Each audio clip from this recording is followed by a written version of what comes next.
来看中环便道8.2公里，早上6点左右是向放弃，这土石顶甲规路车拢无法度过。当机局赶紧去处理，中道进前暂时恢复双向通车。这中环便道最近是常常咧放，所以讲丰原往梨山的865公车是改路线，改走这合欢线过了才到梨山，车程就增加4点钟。车路拢是放落来土石啊，中环便道8.2公里处车到暗时无张伫放山，真侪土石啊造成交通断站。加在迄当时毋是开放时间，无伤到人含车，也让大型机具伫车10载起也进驻畅通啊。各管公务单表示，最近地动真接，加上雨季来到，中环便道地质变甲真无稳定。除了即届发生伫咧8.2公里处车3到单，无共路段已经发生几落届山径崩的情形，车10载起已经暂时双向畅通。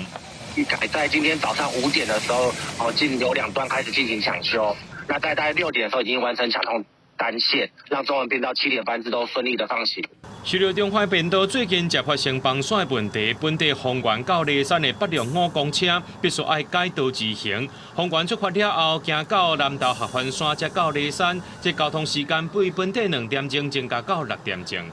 它变成说，从丰原发车之后，它是到东势，然后经过那个埔里，然后雾社、武岭，然后大屿岭到梨山，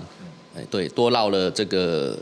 那个南投县的一些境内的一些路线，这样基于安全的一个考量，所以我们就会有所谓的，就是会延伸一条865临时路线，那目的就是为了要让交通不能够中断。865路自4月6日起至15日改道绕经合欢山。